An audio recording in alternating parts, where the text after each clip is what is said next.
What is up, ladies and gents? It is your friendly neighborhood BJJ podcaster, RAF ESPARZA, coming to you with another great installment of The Bullpen, a joint venture between the good friends over at Inside BJJ and the Grappling Hour. How you guys doing here?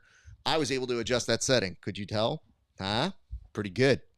It's a multi-tiered producer who can produce, host, make up words on the spot. I mean, that wasn't that great. But I can tell you this. I'm excited you guys are here. I am back from Vegas. It has been a long effing week, y'all. It goes like this. Monday, we get ready. Tuesday, we do this show as a pre-show. Wednesday, I'm done traveling all the way there. I'm settled, getting ready. We do the show. I'm working the pre-show. I'm working during the show, working after the show.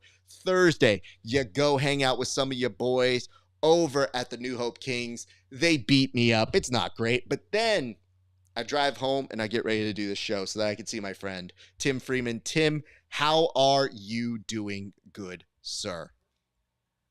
I'm doing great, Raf. Look, you're the hardest working man in BJJ, putting the miles on the car and getting the miles on the mat. My hat's off to you, my friend. It's great to be here. What a banger of a week we had in season 3. A lot of great developments happening. I'm stoked to be here, man.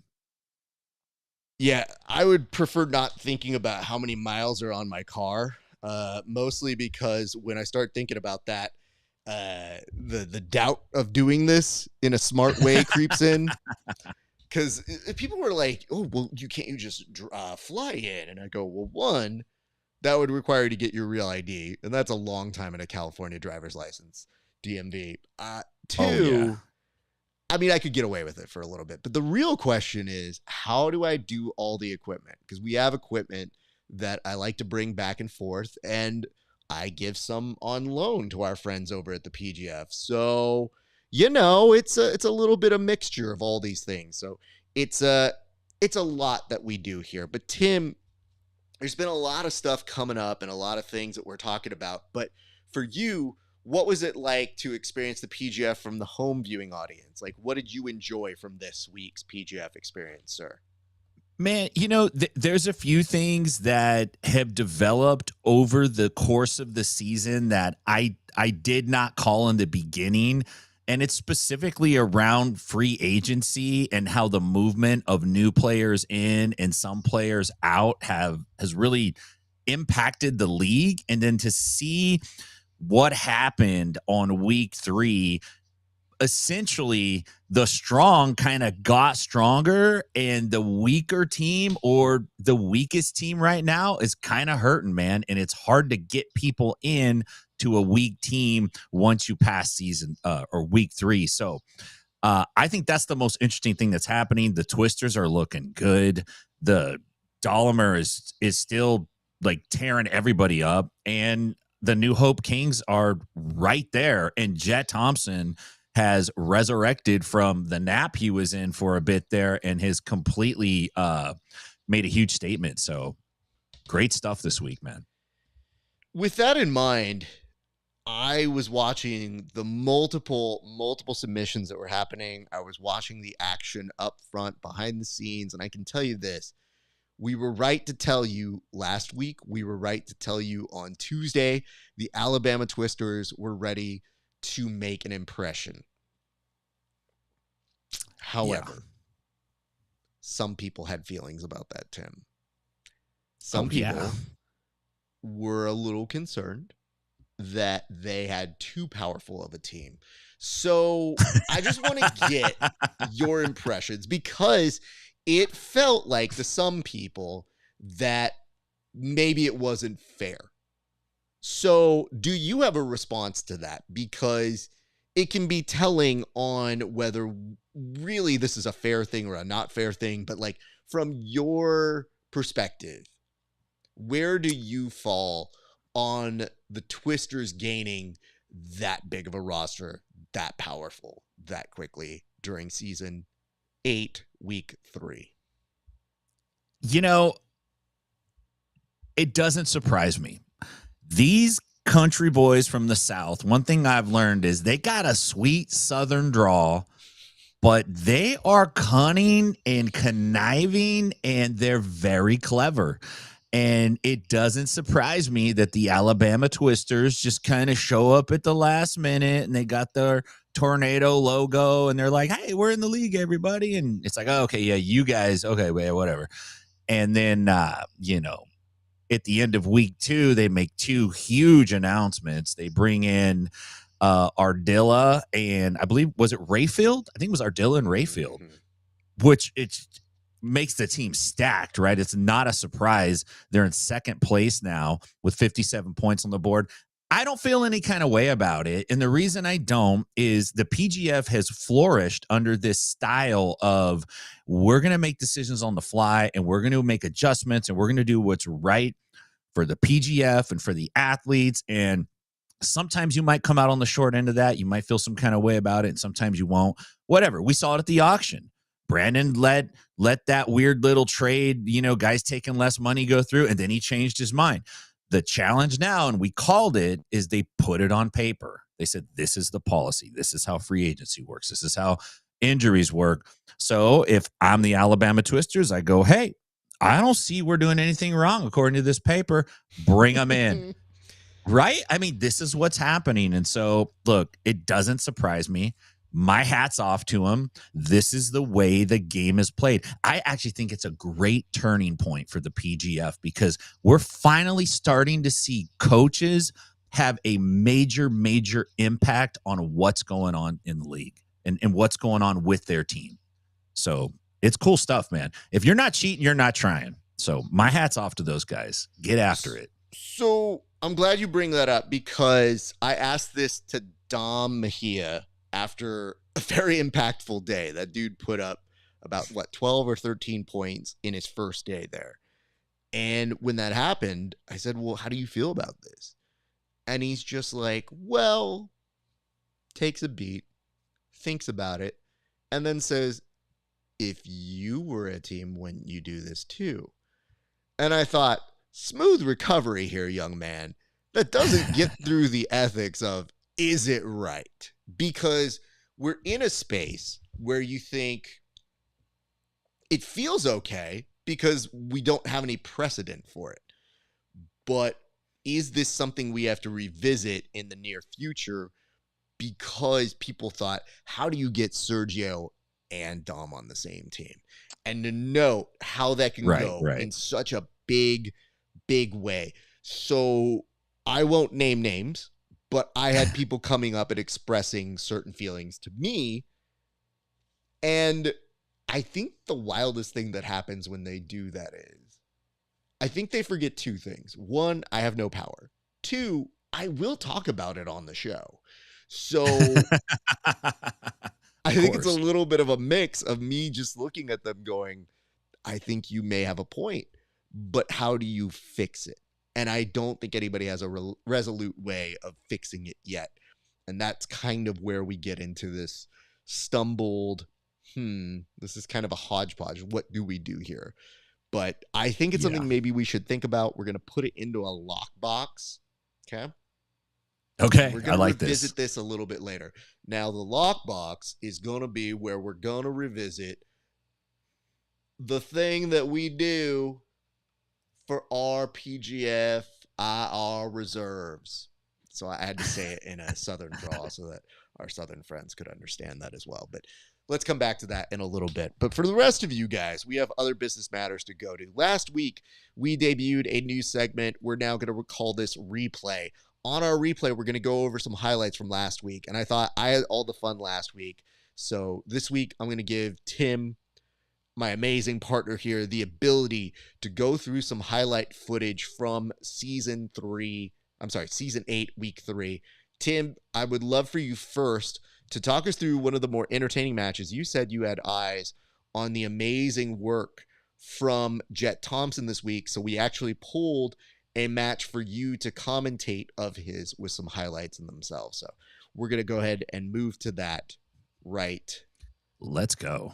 Now. All right. So for this, Tim, what were your thoughts? Well, actually, let's not do that one on this yet. We're getting ahead of ourselves. We're going to go straight to choosing that match with Jet Thompson I'm sorry. Jet Thompson and Officer Grimy. That'll be the one that we begin with here. Yes, sir. The lovely Stephen Eakin, who, by the way, wrote in here and said, "Watch out, Tom." So I Yeah, I couldn't think he tell meant if that Tim. was at you or Oh, Tom sure from it was. MySpace. Again, it's the you got to watch out for the Southern boys. That's what got him. Oh, I'm going to get up on my keyboard. He felt that keyboard warrior spirit. It raised up in him.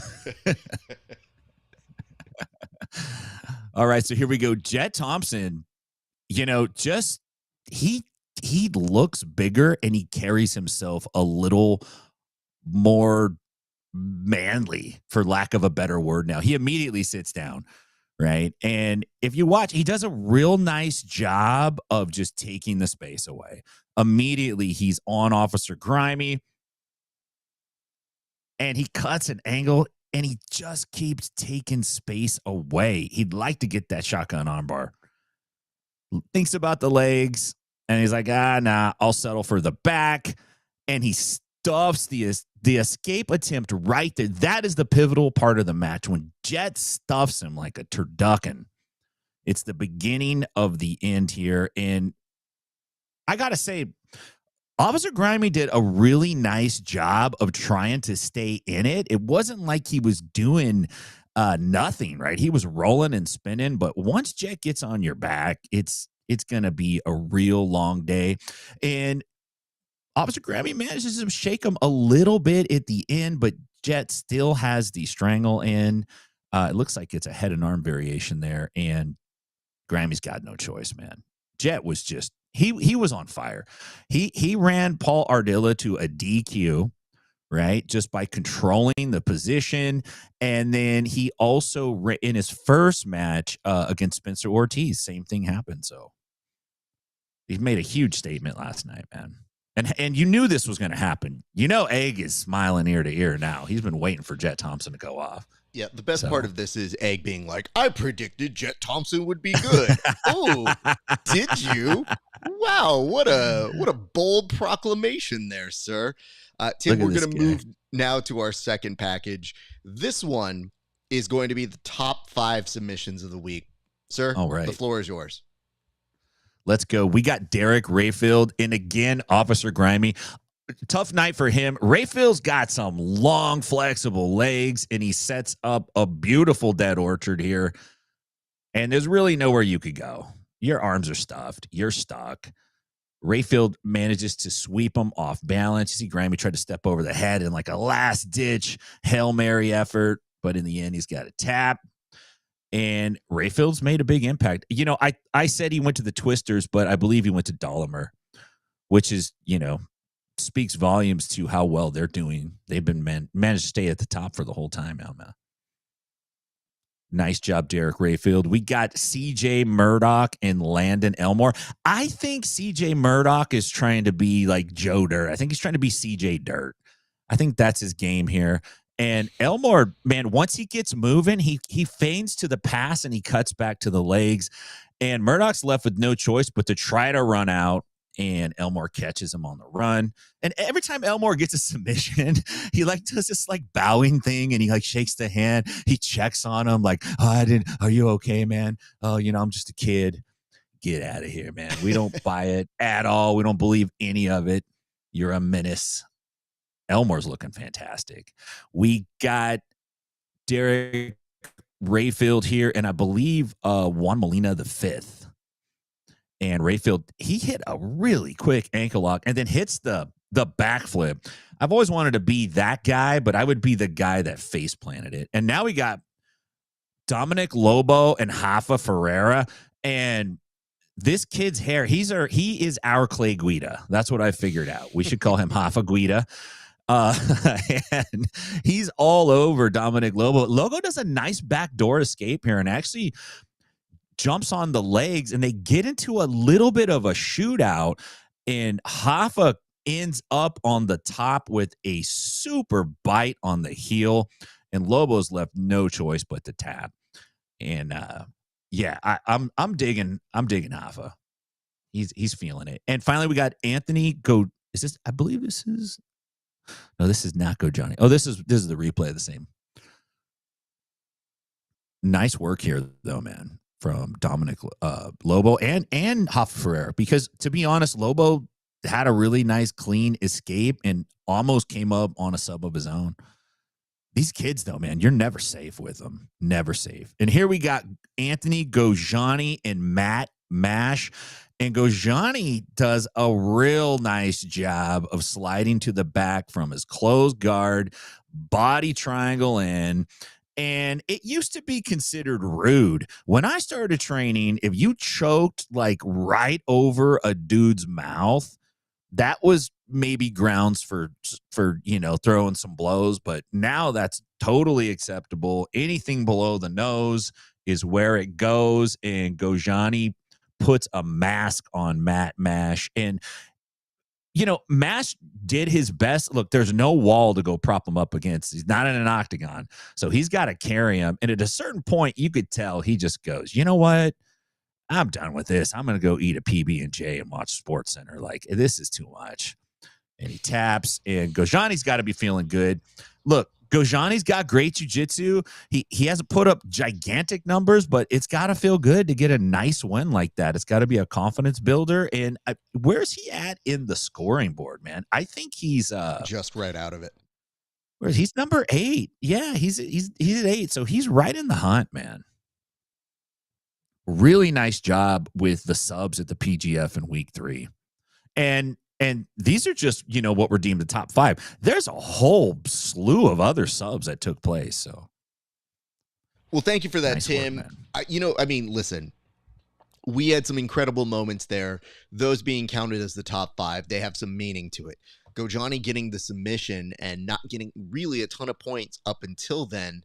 Now on the brink of making the playoffs, possibly. Yeah. So that's really good. It also shows you how very quickly things can change.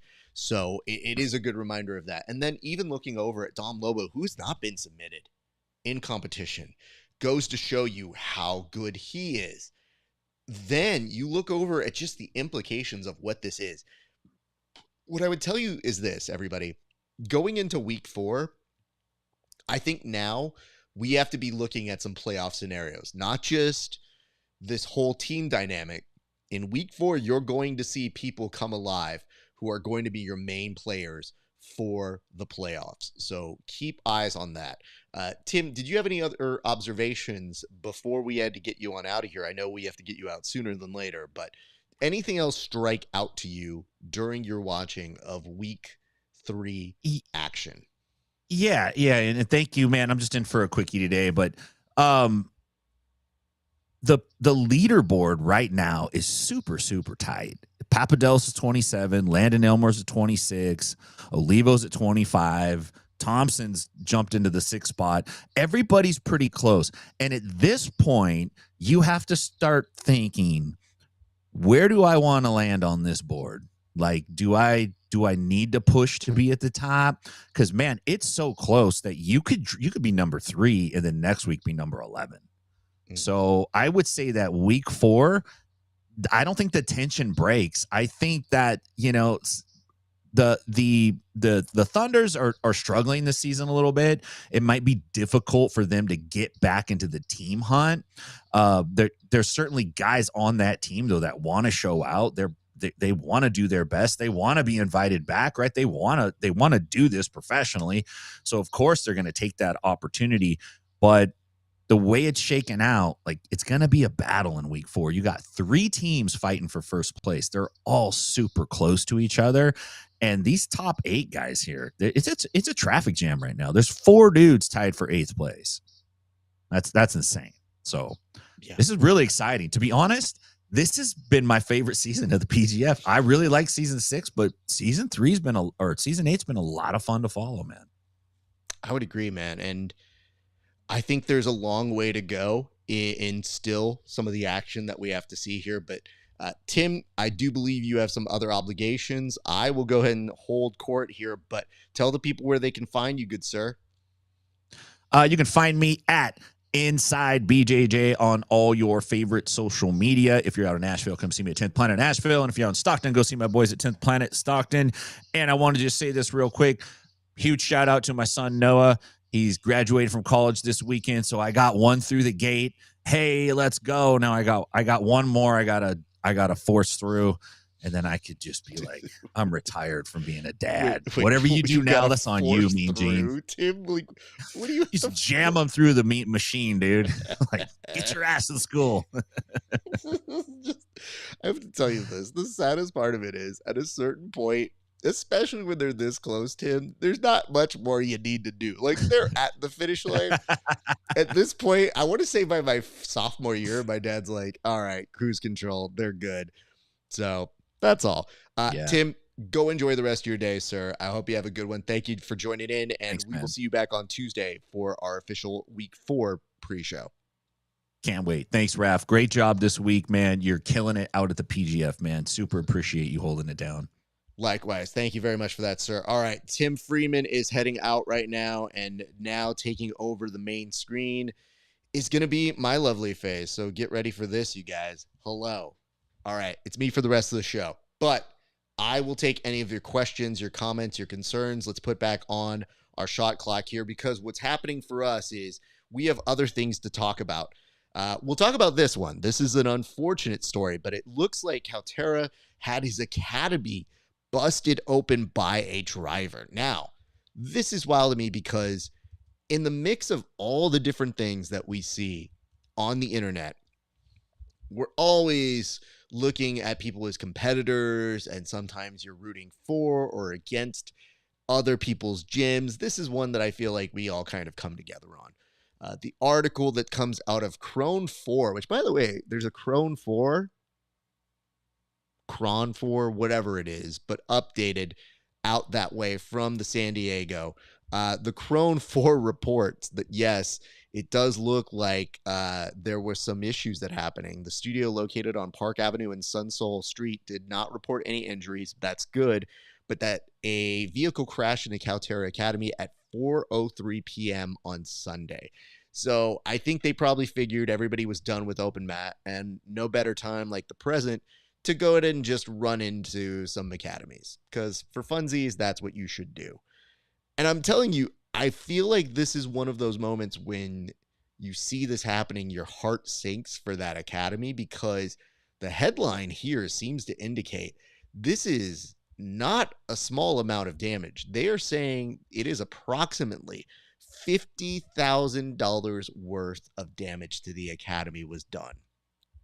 So it did say that the hit and run driver remains at large. I thought I read somewhere that they had collected some information regarding the license plate, and that they are currently looking after the person.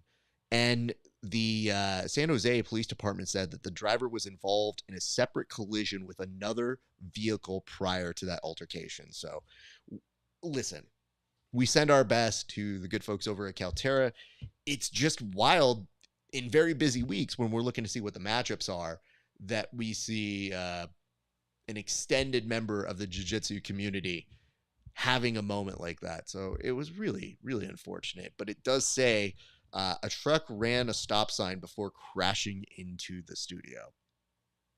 But here's the unsurprising part. Even after dealing with the crash less than 24 hours ago at time of press writing, the Caltera Academy was open for training on Monday. So even though there is a giant hole in the academy, that is how about business they are. They go, sorry guys, I think you thought you were getting this day off, but we got drills to do. So y'all better be back here ASAP. So our best to Caltera Academy, all of those folks. Just a terrible thing to read. And yeah, just when they said $50,000 though, my heart kind of sank, because then you think about it logically and you go, right, if somebody runs into your academy, that can really go up quickly.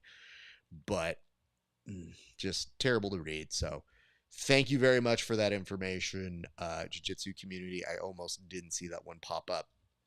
Speaking of people with some thoughts recently, we have seen Roger Gracie has been making the rounds. Now, Roger Gracie, our GOAT, one of the best of all time, a person who also made his way into the MMA world. He posed an interesting sort of thought, and I'm not sure where you guys fall on this one, but I don't think a lot of us are far off. Hardra Gracie was basically saying in an interview recently that no-gi is a young man's game. And I'm not going to lie, I mean, he's not off base here. But the article goes on to quote him as saying, gi is a lot more technical. No-gi is a young man's game. It's a faster game and you use more energy, more power. If you're young and strong and fast, it adds a lot to your game naturally. How are you supposed to disagree with this? This GOAT is not that far off in this sort of statement. He goes on to state, it's no-gi. It's so much harder to control someone because you don't have a grip. The person is always loose in front of you, and so his explosion and his power will get him away from a lot of situations. I mean, a lot of this have this anecdotally. When you get a new student in, anytime you get a wrestler, they're always going to have explosive energy. Some people call it spaz. Some people call it kind of just this frantic sort of movement. But for that particular case, I think the GOAT makes an interesting case, but I don't want to concede this fully for our gi people. I do believe gi is the more technical version of this, but we do say that the one that's really going to get us more notoriety and the one that everybody goes all in on making their events and their super fights for is clearly no gi. Having said that, I would love to see maybe somebody put some more respect on the gi's name, because my man Stephen Aiken says, I thought that was always understood. I think it's what we've come to say it as, a lot of us in these circles, but the difference is none of us are the GOAT saying it. Like me saying it on this show, sure, okay. When the dude who is the best is telling you this, I feel it's either hit a critical mass point where he agrees with it, or he's pointing it out from his perspective of, I've had success in both. What he does say, though, with the gi, that doesn't happen because you hold the gi, so he doesn't have the mobility. He cannot explode out of situations. He cannot just pull himself out. That grip will hold him where he is. Sure. So he's referencing the fact that sometimes people can run, you can slow them down, you can pin that gravity with that gi top. There's a lot of versatility to it. So I'm intrigued to see if we can put that challenge out here to people.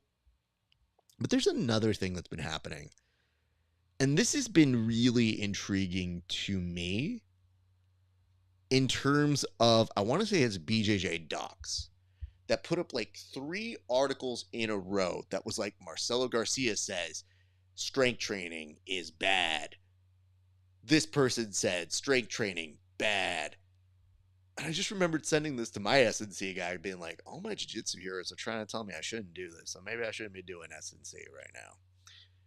But Hardra Gracie said in a recent article as well that he had to change his whole weightlifting approach because it had adverse effects on his jiu-jitsu. And I feel like it's quick to weigh in here, but before any of you weigh in on this, I would like to say this. Can we see those workouts? Because one of the benefits I have from my guy, and maybe I'm spoiled, is I say I do want to increase my strength training, but I want it to be practical to my jiu-jitsu. So fortunately, I've lucked out. I see him as the man, and he gives me stuff that we try to just strengthen the overall like body so that I can do stuff forever and be on the mats forever, which is a stated goal of mine. So just thought I would put that out there for you guys. Let's talk about this. The next segment we move to is charity. Okay. Now this is interesting to me because you've got Mika Galvo, who recently said, I would be interested in taking on Nicholas Miragali for charity, which I think a lot of us would be into. I just always wonder why we have to go the charity route. Because for me, why can't we just have this as is? Like, I don't know that we need to make this out to a charity, but okay, here's the kind of context behind it. So nothing personal, just business. If you don't fight for money, and neither do I, okay, so let's give the public what they want to see. We do this fight in Brazil in a stadium. Okay. with the spirit. What's the value of the fight? For an NGO, those who really need it. The invitation has been made. So I think that this is interesting in that, yeah, Miragali recently had put up posts saying he has very little interest in facing Galvo. That might be from it. He's also not been active since his shoulder surgery. But, like, on paper, why can't we just make that match happen? Like, I get that we say it's not about money, but do you guys recognize that when you say it's not about money, it becomes harder to make those matches happen elsewhere?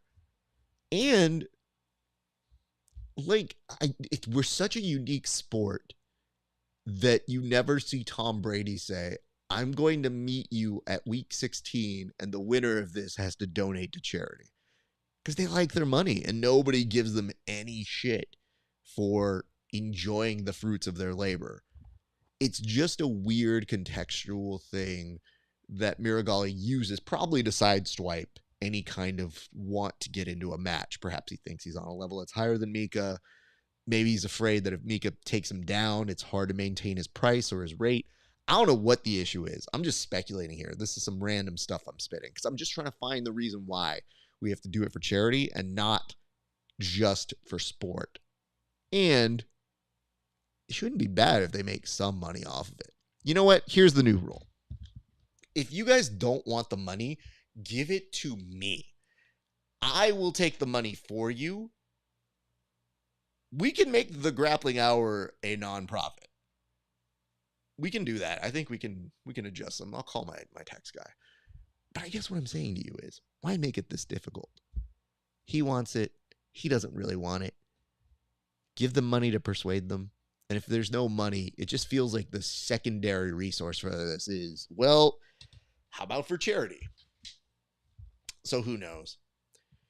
We wanted to remind everybody that, yes, as things start to develop, Craig Jones Invitational Dose is happening at the end of this month. It is that month now. So we're really into the throngs of the actual promotion for this. We're very excited about it. I hope you guys are too. Craig has been doing a video per day talking about specific athletes that will be on the card. And it's been a lot of comedy. And I have to say, for somebody who's notoriously not a hard worker, it's fun to see Craig have to do a video per person. Like, in his head, he's like, oh man, wouldn't it be funny if I did this one video per person? And then right now, not even at the halfway point, going like, how many more of these do I do? Can I just phone them in? Can AI regenerate me to do one per person? But I wanted to applaud the efforts by Craig and most likely Anthony, who's probably doing all the work, to do these videos and get them out one by one per day. I think it's brought some great attention to all the athletes. There's some lightheartedness and some fun. And there's a little bit of this, and I don't know if you guys feel the same way, but is there an appeal to less sort of production on these videos? Because granted, they're all being done by the phone, so that's not the issue. But like most events, when they go out of their way to say, all right, this is the most important match that's ever existed, they spend a lot of money getting people to actually produce that and come up with really, really fun and good things creatively, and then pay them to actually edit it. This does not seem like a ton of editing, and yet there's a charm to it. And I wonder, would other people have that good faith, or is it just for Craig? Because I think Craig has really earned that right in being funny and silly, and that has definitely gone a long way. But it begs the larger question, is that what you want? And would you accept it if Polaris just said, take away all the pomp and circumstance? What if it was just Matt going out there and saying like, hey, you guys like this dude? This dude's going to get deported by ICE, or he's going to fight at the next Polaris 29 this Saturday. Would you accept it, or do you like the standard go-to promotions? Because I'll tell you one thing. If you like the cheaper version, message heard. But something to consider as we continue and move our way throughout. One thing I do want to make sure as we start to round the bases here, guys, is that yes, we're going to do our segment where we did replay earlier with Tim. Normally we do a fight of the week, but this week we're going to change it to some matches. So I thought I would put it up to AI, and if you guys have any requests, I'll be happy to watch along a match or two with you. But before I switch to that board, what I would like to say is some of the stuff that I have picked is some highlight footage, but I wanted to actually start with some takedown highlights because I thought that was pretty cool. And we're seeing money bags happen for takedowns. So that's got me thinking, is this something that we are waiting to see more and more from our world in grappling? So let's go ahead and take this one off right now. We have already done that one with Tim, but we're going to change to the file where we're going to see some of these tosses and takedowns because, like I said, they're starting to get actual money for just the takedowns. It's well known that Zoe is a huge fan of judo and is looking to reward here. And of course, JJ Bowers working very, very quickly to get that takedown on Chris Olivo. Meanwhile, back over here, Anthony Molina Valdez and Christos Papadopoulos find their way on the ground. And I find that interesting. I don't know that I would necessarily call this a takedown here, but that's more of a pass of a guard. So we'll stay on that. But we're going to move now to this with Matt Mash and Mike John, who, by the way, respect to Mike John for coming back into the game because that dude was over on the sidelines and he had one more match that he could stay out on the injured reserve before we figure out what happens, which, by the way, is today, right? Like, isn't it supposed to be today? We're supposed to get an update on Mike John. Nonetheless, comes back out here after Brady Branscombe, scores some points for his team, picks up a major win for them, injures his back. Mike John thinking he's not going to be put in that day, but comes out with a banger with Matt Mash. An incredible match, but look how quickly Matt goes to business here. Matt was on an incredible day on Wednesday, but I want you to pay close attention to him moving the arm, getting the distance, going for a read, and I mean right here, just basically darting in on Mike John. So much to the point where then starts thinking about a leg, but gets right back up.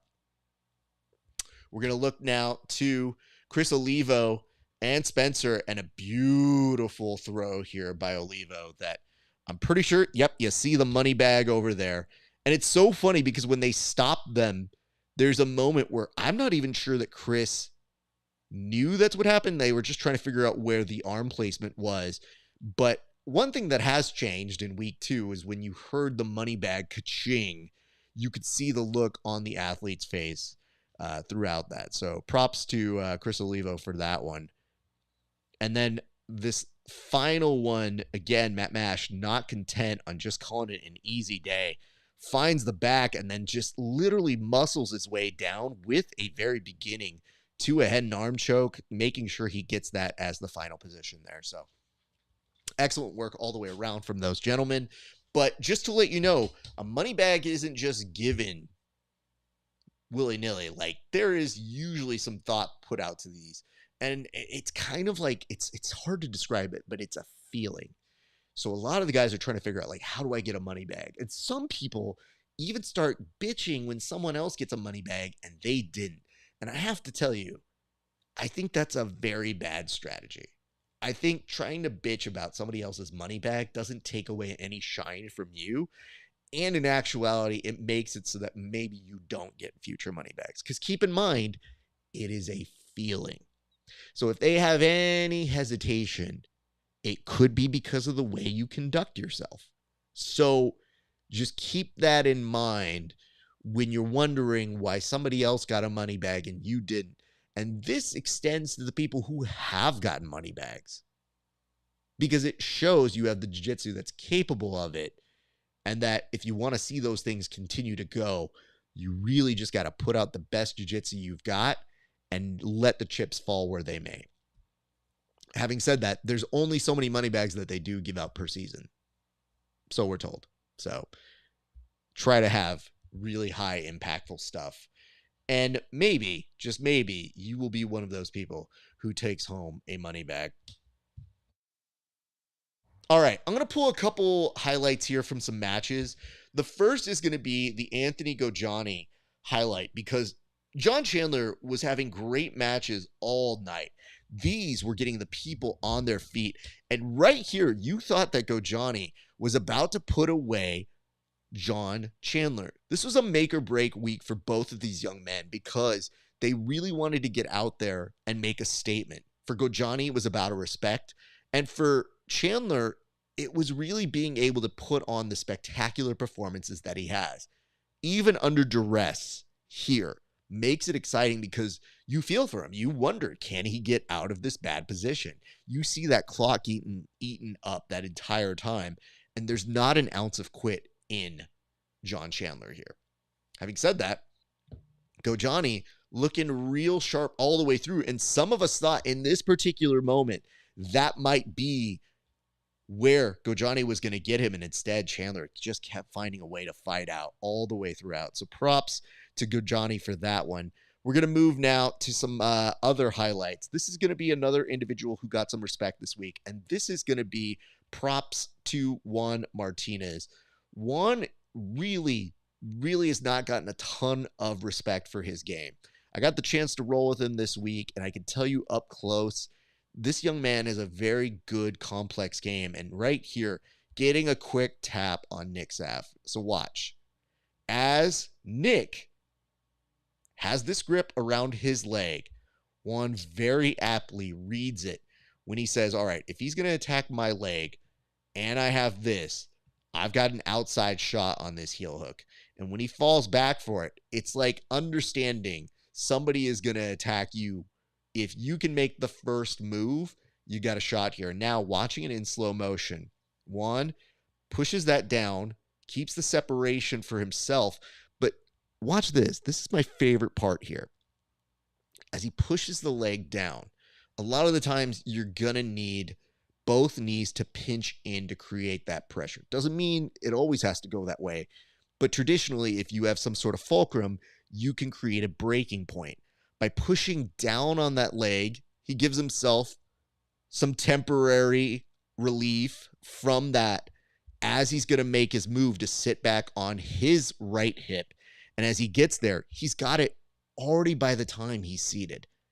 So again, just watching right here, it all happens so fluidly and so smoothly that when he does execute this finish, you think, oh man, he might get bumped down. He might get swept. His leg is in danger here. He sees it as an opportunity, pushes down, gets the space, finds that outside heel, and then just, as we said with Matt Mash during our interview this week, he sends it. So big props to Juan. I'm hard-pressed to think of somebody who deserves more recognition. He's kind of quiet. He doesn't talk a bunch of trash. That's not really his style. But there's a method to his madness. I really like his game, and just getting to see him have a great moment was a really cool addition for the season thus far. So big ups to Juan for that moment. And I mean, if we're talking about all these different things, I feel like it might not be a bad moment to also give some props again. I'd love to watch this one more time because Tim got to take a stab at it. But this is the match, the highlights of the match between Officer Grimy and our good friend, Jet Thompson. So Officer Grimy gets the call after there is an injury where we weren't quite sure if he was going to come in. Jet Thompson, there was a lot working against him on this week. He was up against the wall, was only getting small points, like just from these disqualifications. But it's because he's been so dominant that he's gotten some of his opponents to DQs. He's just not finishing in that position. The wildest part to me about that is, though, he has an incredible back control. I know. I got to experience it. Not fun. But in the PGF, you got to get it done in order to get those points. And right here, right away, this guard goes to work. And look at this sweep that happens. From here, he's basically looking to underhook the leg, comes out the backside, and then basically says, magic. I have a back take here. So let's look at this again. Most people are going to be looking for the sweep so aggressively that they commit to just trying to rock them over. But the genius of what Jet is doing here is he recognizes I can move myself if I keep them in the same place. Easier said than done, because if you're just in this position, think about the logic you need to be able to get somebody's back from here. And then just watch the correction and the adjustment that happens. So from here, instead of spiraling where you get into some funky kind of makeshift variation of a donkey guard or reverse anything, you're going to see him almost breakdance on his head to find the angle to keep the body lock and then roll straight into it. Let's look at it one more time just to appreciate the art of what Jet is doing here. So right up top, and again, let's take it from here. This guard pull, active guard, now collapses all into a closed guard. Now, Grimey's arm is trapped right there, and that is a strong grip. Grimey gets it back in, thinks he's maybe got a second or two here to play, playing into that guard, and Jet goes straight to work. Look at how long it takes for him to finish this sequence, though. Here, most people are going to continue going that direction. Jet, when he turns, makes a beautiful read, holds that foot, and finds his angle to that back right there. And then immediately start shooting for that choke.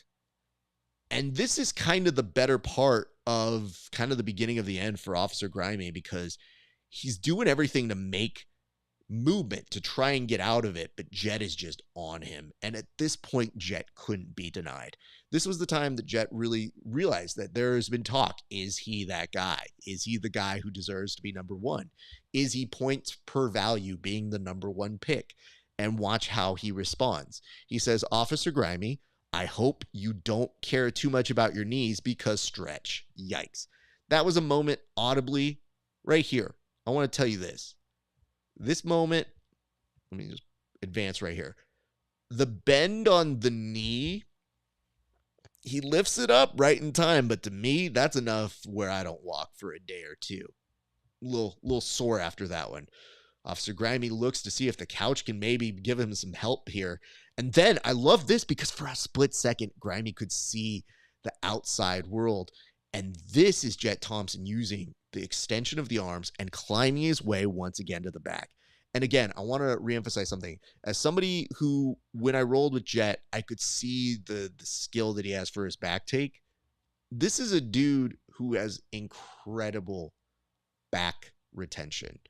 You don't need me to tell you that. You've seen his matches. He's gotten DQs for people with that stellar back control. So while it might not be points for your fantasy team, unless you're playing on PGF World, just look at this. Watch. Most people lose it right here. He shifts on over to that kind of head and arm. Grimey looks for an escape. As Jet rolls, he still has this kind of makeshift thing that sometimes you do in rolls to kind of bullshit get a tap. But he doesn't stay there. He uses it to kind of hold him in place while he adjusts his body more over that back, exerts the control, gets his hips back up and over for a more traditional back control with that almost Rotolo-Teen-like grip. It's a work of art, guys. Like, Grimey is not easy to submit either. Watching stuff like that, it should remind you that there is a rationale behind him being the number one pick. And there's a big question now, which is, are we seeing the momentum turn in Jet's favor? Sometimes it just takes one match to find your way back in. I'm going to argue right now, Jet might be feeling it. Do not count him out, because the one thing that happens when we're done with this whole season and the team element is done is if he makes it to the playoffs, it is a single elimination tournament of 8. If you don't get out of somebody's back control, you don't advance. You got to be able to submit him. And we really, really aren't seeing people do that. So you got to ask yourself, if you're out there writing off Jet Thompson, and maybe he takes somebody to overtime, are you confident that he still isn't a player for that playoff bracket? Food for thought. Thanks for playing along with that one, you guys. I mean, I feel like these are fun segments. I hope you guys like it. If you do, tell us in the chat. Tell us in the comment section. We've been having a blast doing these, and we thank our friends over at the PGF for allowing us to use this footage, because one of the reasons we don't do this segment elsewhere is, people are in their feels. They don't like you to use footage like this, but the good folks over at the PGF have been very kind about letting us do these footage reviews. So big thanks and appreciation for that. All right, friends. I think that's about it for this week. We have so much more to get to for next week, and I have some highlights and footage and some reels I've got to go ahead and make. But I will tell you this. Week 3 told you a lot.